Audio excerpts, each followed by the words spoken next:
Hello, bachcho, let's read the question first. The question says that two inductances L1 and L2 are connected in series and are separated by large distance. Show that their equivalent inductance is L1 plus L2. So students, सबसे पहले आपको समझना होगा की concept क्या use हो रहा है इसमें. So key concept is combination of inductors. Key concept is combination of inductors.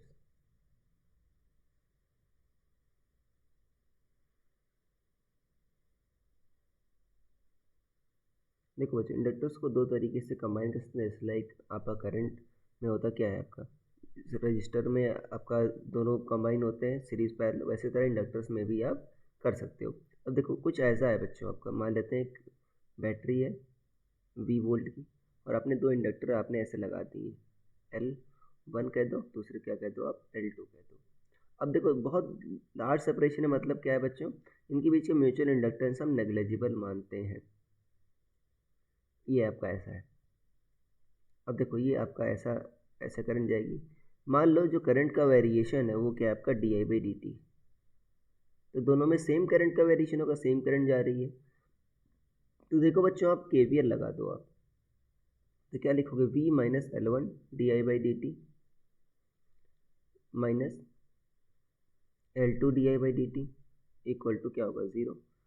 तो क्या आ जाएगा V इक्वल टू क्या आ जाएगा आपका L1 di/dt, या इसको ऐसा लिख सकते हो L1 प्लस L2 di/dt. क्या लिख सकते हो आप V equal to L1 plus L2 di/dt common है ना, तो ये हो जाएगा. ये मान लो इक्वेशन नंबर 1 हो गया.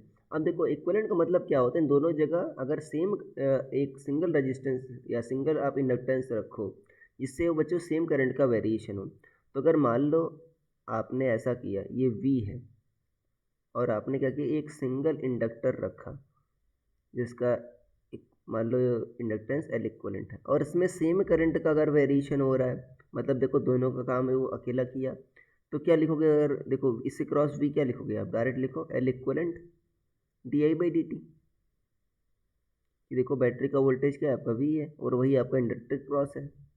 तो देखो दोनों से देखो कंपेयर करो, दोनों का लेफ्ट हैंड साइड सेम है, दोनों का राइट हैंड साइड भी क्या होगा आपका सेम होगा. मतलब क्या आ जाएगा आपका L इक्विवेलेंट. देखो सब कुछ सेम है, ये V सेम है, di/dt सेम है, मतलब क्या आ गया L इक्विवेलेंट क्या आ गया आपका L1 प्लस L2. तो ये आपका आंसर आ गया. So I hope you understood it well. Best of luck.